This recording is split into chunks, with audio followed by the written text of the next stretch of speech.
Hi guys, Merry Meet. This is Anastasia Autumnfire, and today's video is my personal reflection experience that I had while working with the Fool card this last week. It was very different than what I thought it would be. I think I might have not given the Fool card its due, so to speak. When I learned about the Fool card and kind of what I took from my research was it was a very positive card, very optimistic. It really was the beginning of the journey, and it was all about enlightenment through experience, which is, I mean, that's how I learn. That's how I know if something is right for me or not.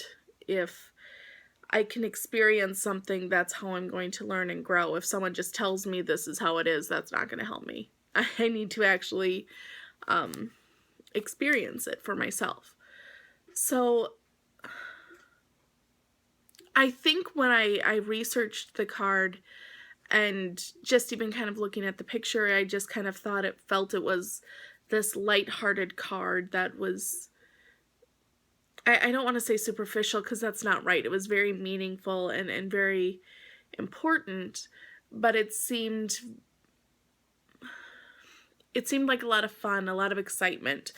And I think I didn't give it its full resonance, so to speak, because I took those things as being not as impactful as they are, if that makes sense. It really brought some things to light that I didn't really realize were there, that were within me. And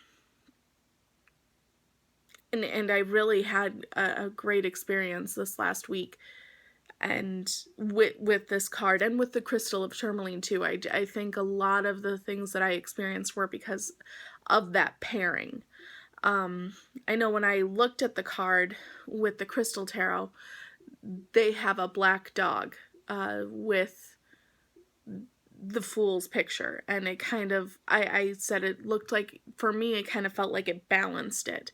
You have the white rose that symbolizes purity and innocence and kind of those idealistic qualities, and then you have this black dog, which is the guardian and protector of the Fool, and the color black is very opposite of the white, and it felt very grounding, very, in the here and now and protection. And I liked the balance that gave, and really that was kind of my week. It was very balanced. I was able to look at certain aspects of my life that I've kind of felt needed to be addressed, and I didn't necessarily want to address them because it's difficult. There's also that hard decision of, X, Y, and Z aren't really serving me anymore, but I still do have, I do still have experiences with them. I do still have positive things that come from them. So do I just cut them from my life because at certain times when they don't serve me, man, the negativity is there? Or do I gut it out because I do still get some positive experiences from these aspects? And this last week I was really able to look at that, at some of those things really objectively, and see what of those aspects I really need to make a priority. What of those aspects I really am not looking at the right perspective. And if I put it in its right perspective, then some of that negativity that I've been experiencing will turn around or won't be there.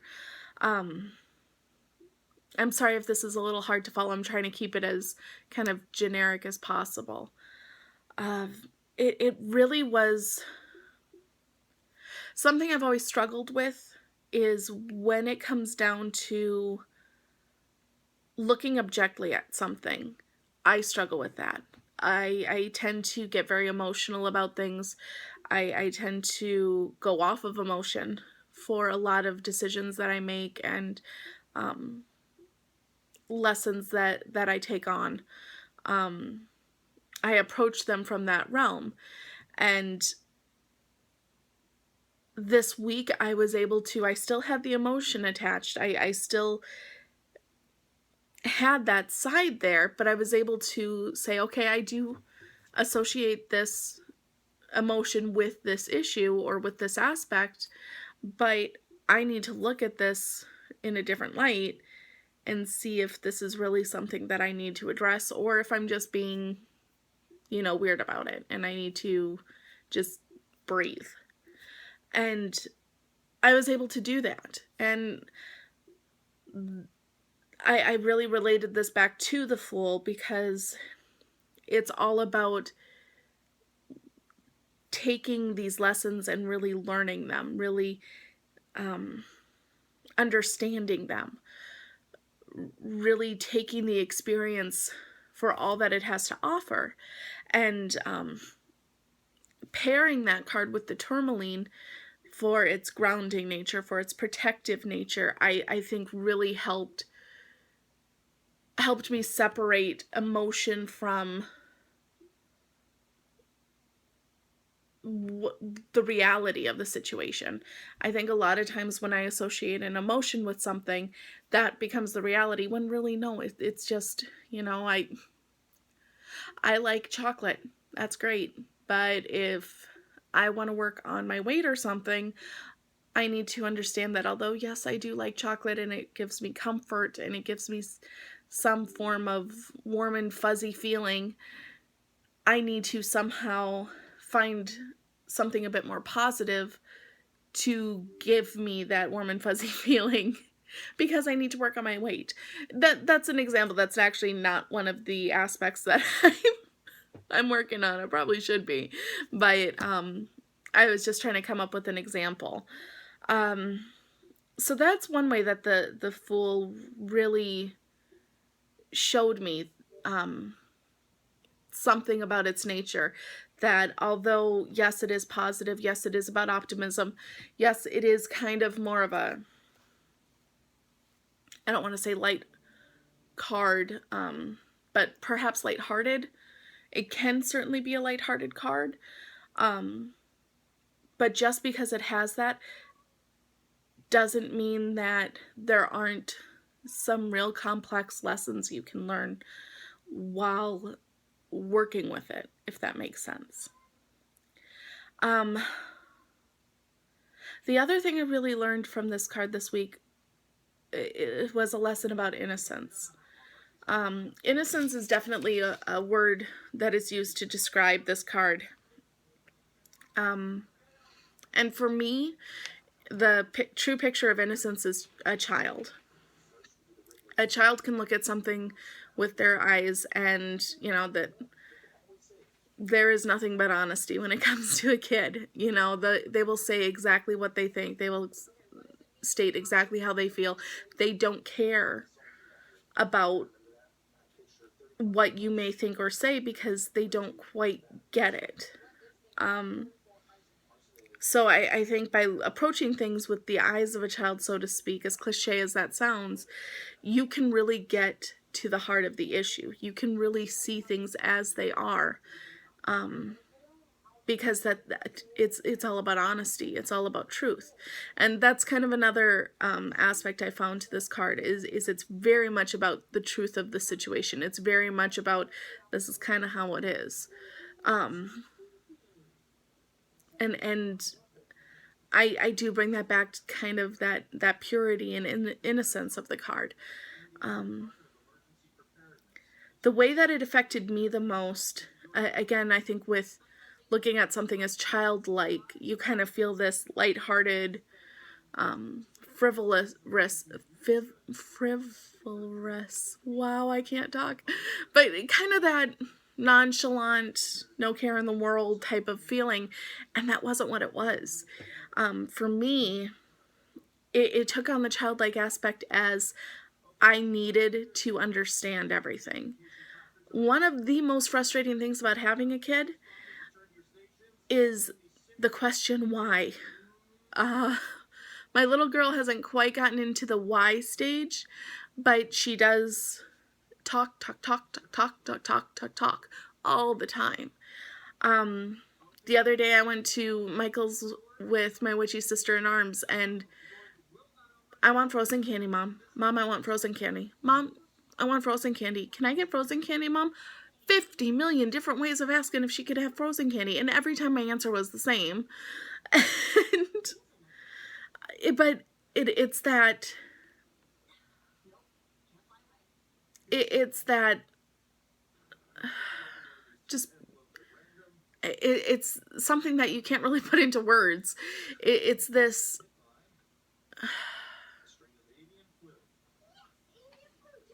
I don't want to say carefree because that's not right. And I don't want to say innocent because I'm trying to describe it.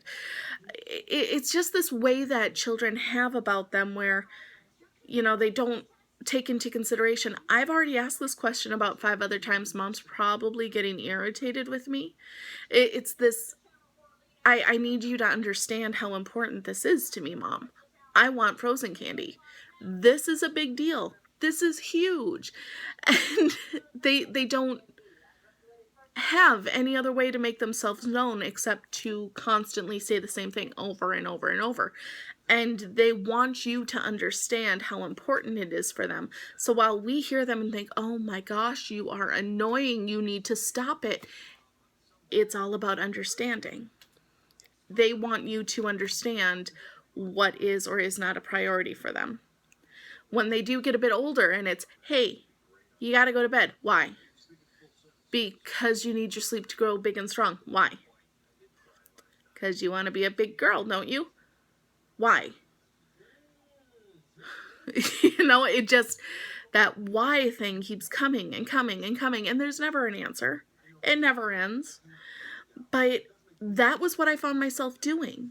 On a very small scale, there's some women at work that seem to be drawn to drama at times, and it turns into, I found myself just sitting in my cube going, why are you giving into this? Why don't you just say, you know what, I'm not feeding into this negativity, I'm walking away. Why is this an issue? Why don't you understand what's happening here? You're a smart girl, you understand this, you know this. And it wasn't that I was trying, I wasn't even saying it out loud, so it wasn't that I was trying to be annoying to anyone. It wasn't that anyone was annoying me per se. It was, I wanted to understand this, and I wanted to be understood simultaneously. I wanted someone to get that, hey, you need to chill. This isn't that big of a deal, and you're making huge mountains out of little molehills that would be 10 times easier to deal with if you just walked away. And I understood that, and why she couldn't see that was really bothering me. But I know if I was thinking quote unquote normally, or how I usually work, I would probably feed into the drama too, because as an adult, you do think about all these other contributing factors to a single issue. I don't want to do anything this weekend, but so-and-so invited me to a party. Well, don't go to the party. But if I don't go to the party, they'll think I'm mad at them. Well, just tell them you just don't feel like going to the party. Well, then they'll be mad at me. Well, wait, are you worried about them being mad at you, or do you not want them to think you're mad at them? It just, it snowballs, and we do this to ourselves every day. And I think a lot of stress and pressure was taken off of me this week because I was able to focus in on things with a very black and white mindset, which I think is something that's indicative of most children's processing. It's, fire hot, ice cold. This is how things work. And so that was kind of refreshing in a way. In that same breath, In that same breath, with all of the violence that took place this weekend, especially in the world, that innocence caused kind of a backlash of sorts. I know quite a few nights I spent talking with Ray about, I just didn't understand this. I just don't get it. When it comes to something as complex as death and violence, kids don't understand that. Innocence doesn't understand the things that happened this weekend in the world. And so working with those energies as I found myself not getting it. And I honestly, I don't think it even had to deal with that. I just don't think I don't get it anyway. I just A plus B is not equaling C in this scenario. I don't think it ever would. Honestly, I'd be a little worried about myself if I looked at things that happened this weekend and go, oh, yeah, no, that makes sense. It shouldn't. But because I was working so closely with these energies of innocence and purity, it really left me exhausted, but in a far darker place than I thought. I felt very lost. I felt very broken, very disheartened. I still don't understand. But normally I can look at something and go, you know what, I don't get this. And I never will. And I can move on with my day. I can proceed. Because I can accept, hey, there's going to be things in life I don't get. There's injustice in the world. There is violence. There is hate. I will never understand that. And I never want to understand that. And I can accept that and I can move on. But for a child, you know, when using death in its very basic way, so to speak, you know, Grandpa dies. Well, why is Grandpa dead? Well, where did Grandpa go? He died. You know, he fell asleep and didn't wake up again. He's moved on to a better place. Well, what better place? And, it kind of is that same inquisitive nature, but there's no way to answer that. I think that's why it is so easy to say, oh, well, they went to heaven, and you can explain what heaven is, and because so much of the people around us believe in that, that's what they go to. And I believe in an afterlife. I don't know that I could ever claim heaven, just because I'm worried about the kind of connotations that would take. But I know when Lily does approach me with what is death, you know, what does that mean? I will be at a loss as to how to explain that, because that's complex, that's painful, and no one wants to see their child go through that. And this weekend, I didn't want to go through that. This weekend, I remember on at least 2 nights, I found myself just rambling. I was speaking with Ray and just kind of going through, and I don't understand it because of this, and what about that, and what about this, and I was going on, and I catch myself and I go, I'm rambling. I'm not even making sense anymore. But that's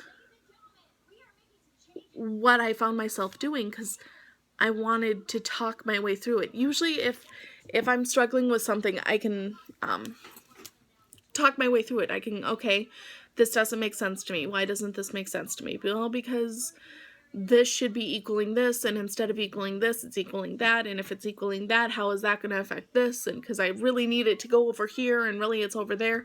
I can figure it out if I can just if I can talk long enough. I can figure it out. And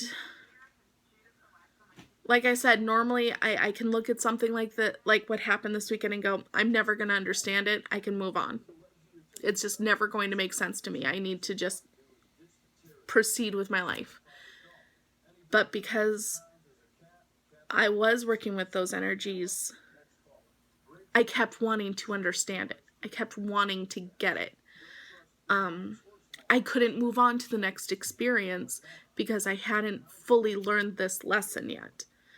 And for those of you that follow me on Facebook, I know I posted a couple of posts about just, I don't get this. I don't, part of me doesn't want to understand it, but another part of me needs to understand this. I need to wrap my head around what happened in the last 24 hours and why it happened. Why would people want to do this? Why are people okay with this?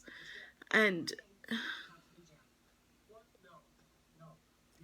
it was very insightful to me just how much something like this could actually affect me, and affect my core, because it really did shake me up. And I didn't have anyone that was there. I wasn't anywhere near any of the areas affected by any of the tragedies that took place. But I felt that connection in a way. And I think when you start to take these journeys, when you start to learn, get your enlightenment through experience, like the Fool, you begin to see how we all are connected. And it's easy to see how someone being hurt halfway across the world really calls out to you and really hurts you. And the idea that there was that much death this weekend, it makes sense to me why so many in our pagan community were hit as hard as they were with this. And I've always said, I'm not an empath. I don't think I have an empathic bone in my body. This weekend, it hurt.